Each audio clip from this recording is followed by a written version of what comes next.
आज हम शुरू करने के लिए जा रहे हैं कि शीत युद्ध की शुरुआत कैसे हुई। ये इसका लेसन जो था, मैंने लास्ट वीडियो में मैंने स्टार्ट कर दिया था, वो पार्ट 1 था। अब ये पार्ट 2 है। अब इसके अंदर हमने लास्ट लेसन के अंदर हमने देखा था कि शीत युद्ध क्या होता है और ये कैसे शुरू हुआ। अब हम आज शुरुआत जो करेंगे वो करेंगे कि शीत युद्ध की शुरुआत जो थी वो कब हुई। देखिए, शीत युद्ध की शुरुआत द्वितीय विश्व युद्ध की समाप्ति पर। द्वितीय विश्व युद्ध कब समाप्त हुआ था? 1945 में। एक्चुअली शीत युद्ध की समाप्ति जो हुई थी ना, जो शीत युद्ध की जो शुरुआत जो हुई थी, वो अमेरिका ने जब हिरोशिमा और नागासाकी पर परमाणु बम गिरा दिए थे, जो 1945 में गिराए थे, उसकी वजह से जो हुआ था वहां पे जो शीत युद्ध की जो शुरुआत का कारण क्या था कि अमेरिका ने हिरोशिमा और नागासाकी पर बम तो गिरा दिए और उसकी वजह से ये युद्ध तो समाप्त हो गया, लेकिन जो शीत युद्ध की जो शुरुआत हो गई, क्योंकि दोनों ही महाशक्तियां अमेरिका और सोवियत संघ, उन्होंने हथियारों की होड़ जमा कर ली थी। और जो उसके ऊपर जो बम गिराए गए थे हिरोशिमा और नागासाकी पर, वो तकरीबन 15 से 21 किलोटन की क्षमता वाले बम थे।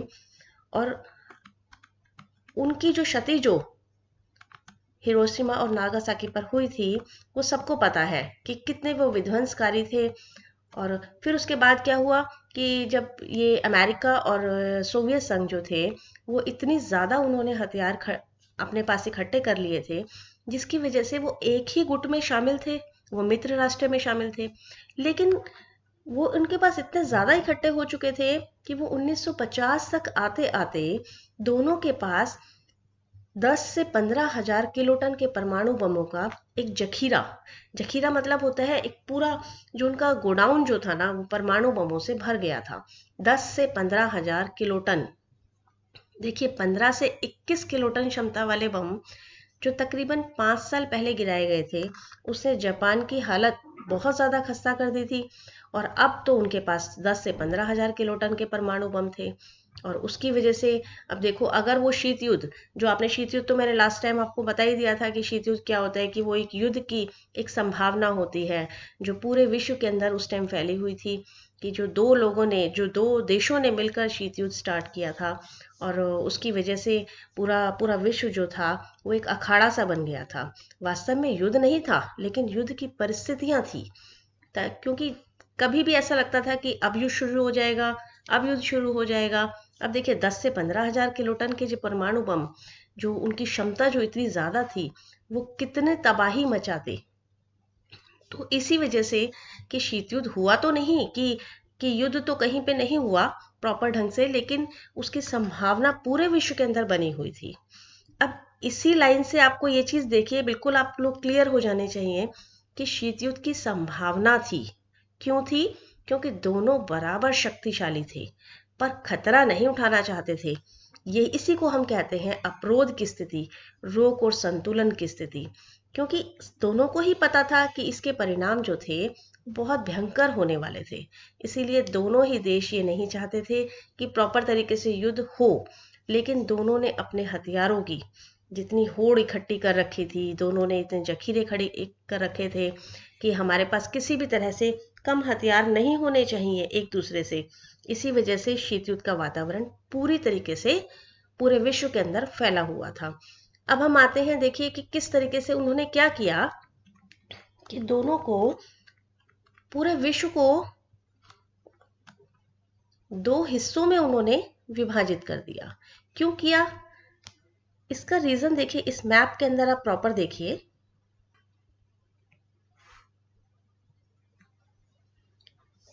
देखिए मैप के अंदर जो येलो पोर्शन के जितने भी देश हैं, वो सारे के सारे नाटो सदस्य हैं। नाटो सदस्य मीन्स अमेरिका के, जो अमेरिका को फेवर करते थे वो सदस्य हैं। और जो ये रेड पोर्शन वाले जितने भी देश हैं, वो वार्सा पैक्ट सदस्य हैं। वार्सा पैक्ट सदस्य है वो सदस्य है जो सोवियत संघ को फेवर करते थे। इस तरह से पूरा विश्व जो था, मोस्ट ऑफ पूरा विश्व जो था, वो दो ध्रुवीय विश्व बन गया था, जिसमें एक था पश्चिमी गठबंधन, जो पश्चिमी जर्मनी के, ये साइड में आपको नजर आ रहा होगा, देखिए जो बिल्कुल सेंटर पॉइंट के अंदर पश्चिमी जर्मनी, और एक तरफ है पूर्वी जर्मनी।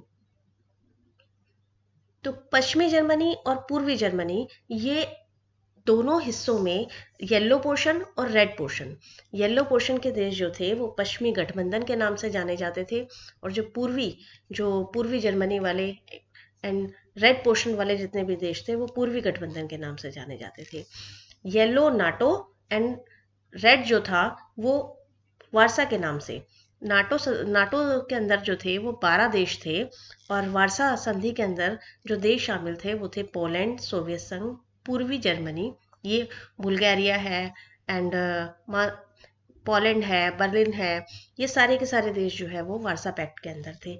अब इनका लक्ष्य क्या था? देखिए, जो नाटो के सदस्य थे उनका लक्ष्य क्या था कि अगर सोवियत संघ अगर उनके ऊपर आक्रमण करता है या किसी तरह के लिए युद्ध के लिए बुलावा देता है, तो वो एक दूसरे के ऊपर अपने, अगर उनके ऊपर किसी एक भी देश के ऊपर अगर हमला होगा तो वो अपने ऊपर हमला मानेंगे और एक दूसरे का युद्ध के अंदर साथ देंगे। ये तो था नाटो का उद्देश्य।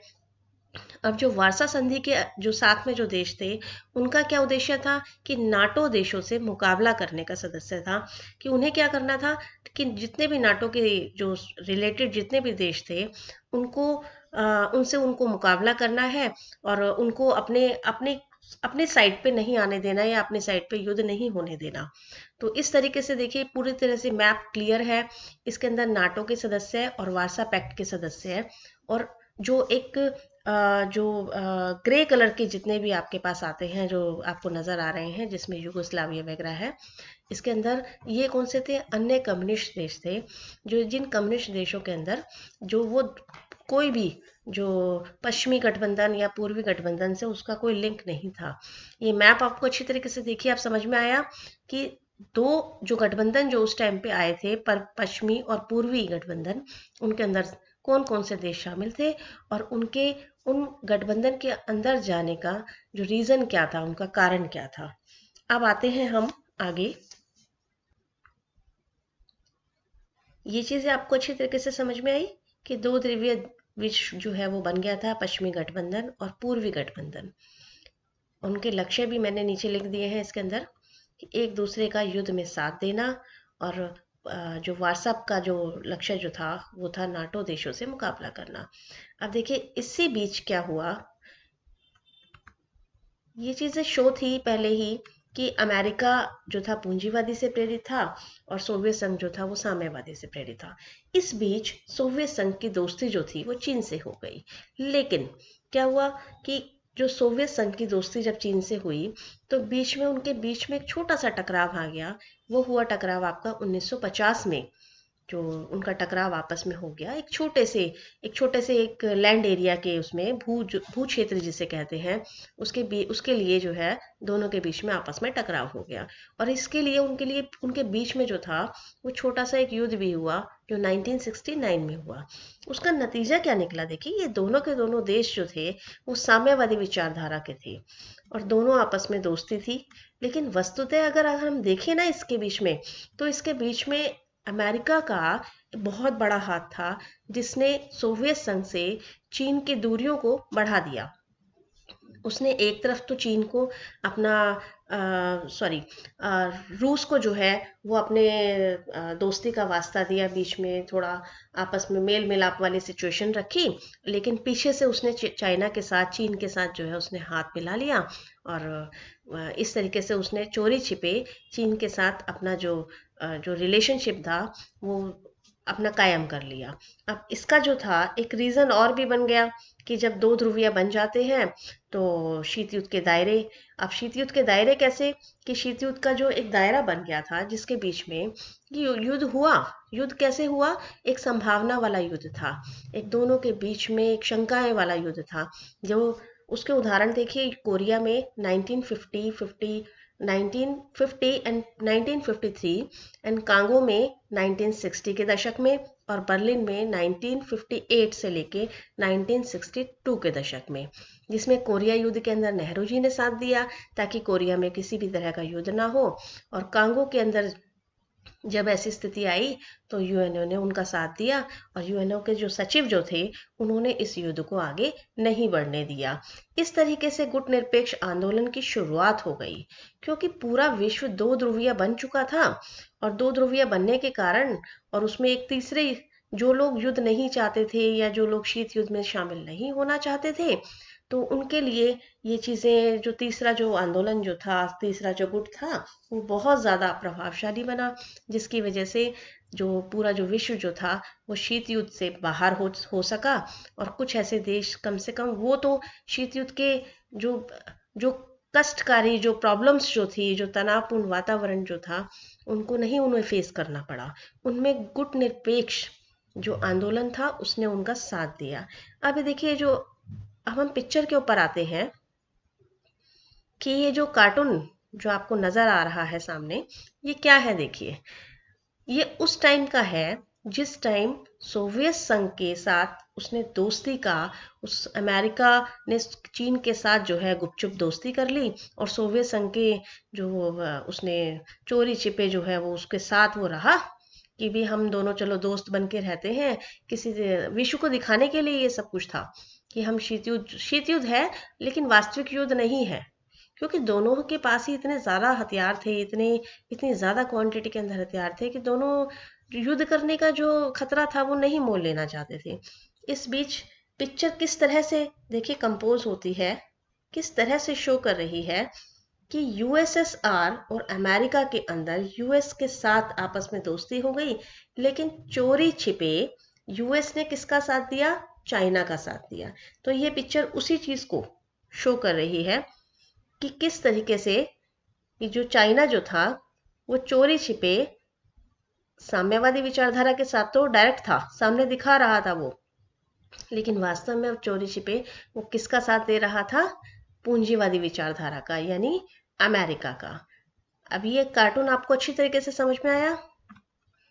इसी तरीके के और भी कार्टून्स हैं, वो जब मैं आपको शॉर्ट क्वेश्चंस और लॉन्ग क्वेश्चंस की जब मैं डिटेल दूंगी, तब उस पार्ट के अंदर मैं डाल दूंगी। अब हम आते हैं, देखिए, अब उन्होंने यहाँ से उन्होंने दोस्ती का जो दिखावा था ना, वो स्टार्ट कर दिया। इसके लिए उन्होंने देखिए क्या क्या किया। कुछ अस्त्र नियंत्रण के कुछ जो पास थे, एक्ट जो पास थे, उन्होंने संधियां की, जिसमें परमाणु परीक्षण प्रतिबंध संधि, परमाणु अप्रसार संधि, जिसे हम एनपीटी के नाम से भी जानते हैं, एंड परमाणु प्रक्षेपात्र परिसीमन संधि। ये जो संधियां थी वो उन्होंने की आपस के अंदर, ताकि दुनिया को वो दिखा सके कि हमें कोई लड़ाई नहीं करनी है, हमें हम जो संधियां जो हम कर रहे हैं, इसके लिए हम कोई भी अब हथियार जो है वो हम नहीं करेंगे। और हथियार भी कैसे?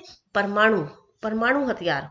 उन्होंने परमाणु हथियार की जो सीमाएं जो थी वो तय की, कि कुछ देश ही सिर्फ हथियारों को जो बना सकते हैं, बाकी के और देश नहीं बना सकते हैं।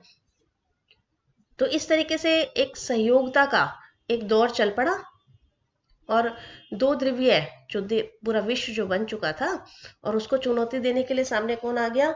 गुटनिरपेक्षता। गुटनिरपेक्षता आंदोलन, जिसकी शुरुआत यूगोस्लाविया के जोसेफ ब्रॉस टिटो ने की, भारत के नेहरू जी ने की, एंड मिस्र के गमाल अब्दुल नासिर ने की। ये हुआ 1956 में जो इसकी शुरुआत हुई थी। और उनका समर्थन जो दिया था, इसके अंदर आपको क्या चीज याद करना है, देखिए, कि किनके बीच में स्टार्टिंग में जो गुटनिरपेक्षता आंदोलन की जो शुरुआत की, उन्होंने किन देशों के नेताओं ने मिलकर की, जिसके अंदर ये तीन आते हैं, पहले वाले युगोस्लाविया, भारत और मिस्र। और उनका समर्थन किसने दिया? इंडोनेशिया के सुकर्णो ने, और घाना के वामे एंड कुरमा ने।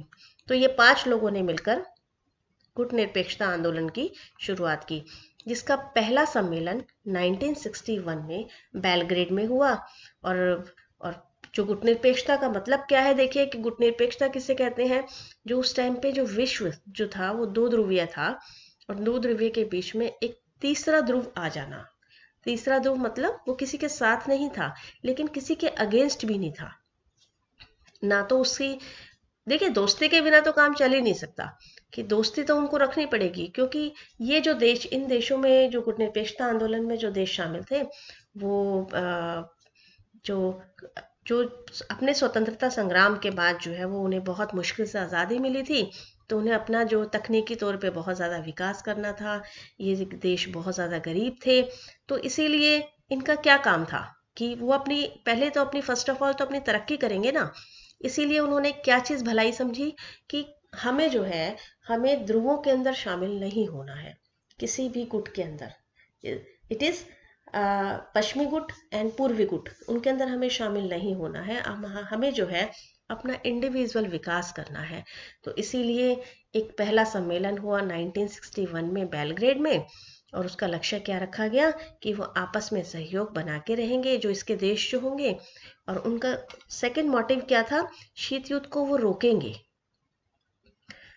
ताकि पूरा विश्व जो आज जो एक अड्डा बना हुआ है, एक अखाड़ा बना हुआ है, और उसकी वजह से सब लोग चैन की सांस भी नहीं ले पा रहे हैं। तो उनका यही उनका लक्ष्य था। फर्स्ट है सहयोग, एक दूसरे का सहयोग करना, सेकंड है शीत युद्ध को रोकना, और थर्ड है अपना अस्तित्व भी बनाए रखना। क्योंकि अपना अस्तित्व बनाए रखना, सैकड़ों साल की गुलामी के बाद इन देशों ने अपने आप को आज़ाद किया था। तो उनका क्या था कि वो शीत युद्ध में कहीं दोबारा शामिल ना हो जाए। और शीत युद्ध में शामिल होने का मतलब था कि वो फिर दोबारा उसी युद्ध में शामिल हो जाए और अपना विकास ही ना कर पाए। तो इसके अंदर क्या थे, 16 अफ्रीकी देश थे जो संयुक्त राष्ट्र संघ के भी सदस्य बन गए थे। जो 1945 में संयुक्त राष्ट्र संघ की जो स्थापना हुई थी, उसके अंदर ये इसी चीज़ को दिखाता है कि गुटनिरपेक्ष जो देश जो थे वो इतने वीक नहीं थे, तभी तो वो संयुक्त राष्ट्र संघ के सदस्य बन पाए। अब इसका पहला सम्मेलन के अंदर टोटल जो थे 25 देश शामिल थे। और इसकी प्रोग्रेस देखिए कि इसका 17वें सम्मेलन के अंदर 120 देश शामिल हो गए, जिसमें 17 पर्यवेक्षक थे। इस तरीके से इन्होंने अपनी देशों की क्वांटिटी जो थी वो लगातार बढ़ती जा रही थी। अब गुटनिरपेक्षता का एक एग्जैक्ट मीनिंग समझिए कि पृथक रहते हुए भी प्रतिद्वंदी गुटों के बीच मध्यस्थता में सक्रिय उन्होंने भूमिका निभाई। कि ये देश जो थे वे शीत युद्ध के अंदर शामिल नहीं थे, ना ही उन दो गुटों के अंदर शामिल थे, और दोनों में से किसी भी प्रतिद्वंदी गुट में शामिल नहीं थे। लेकिन दोनों के बीच में अगर कोई कॉम्प्लिकेशंस थे, कोई तनाव का वातावरण था, तो उसको सॉल्व करने में भी वो गुटनिरपेक्षता के जो देश थे वो महत्वपूर्ण भूमिका निभा रहे थे। एक चीज और देखिए इसके अंदर, ये सिर्फ एक लाइक इंफॉर्मेशन के लिए है, लेकिन इसके अंदर से 1 मार्क का क्वेश्चन बन जाता है कि पृथकतावादी नीति क्या होती है। पृथकतावादी नीति मतलब होता है कि हम किसी भी पूरे विश्व के अंदर किसी भी चीज से कोई कनेक्शन ना रखें, ना ही अंतर्राष्ट्रीय तौर पर किसी के साथ हम युद्ध करें, ना ही प्रॉपरली किसी के साथ हम लोग व्यापार करें। इस तरीके की पृथकतावादी नीति, यानी किसी भी अंतर्राष्ट्रीय मामले में हमें किसी भी तरह का कोई सहयोग नहीं देना, ना ही हमें उसके अगेंस्ट रहना है। ये पृथकतावादी नीति किसने अपनाई? तो इसका आंसर है, ये पृथकतावादी नीति अपनाई अमेरिका ने। जब अमेरिका में 1787 यानी 1787 में, जब पहला विश्व युद्ध के बाद तक 1787 वो टाइम है जब अमेरिका को आज़ादी मिली थी। अमेरिका ने अपना न्यू सेटअप किया था। वो एक साथ जो जो छोटे छोटे जो राज्य जो थे वो एक साथ मिल गए थे, ये वो टाइम है।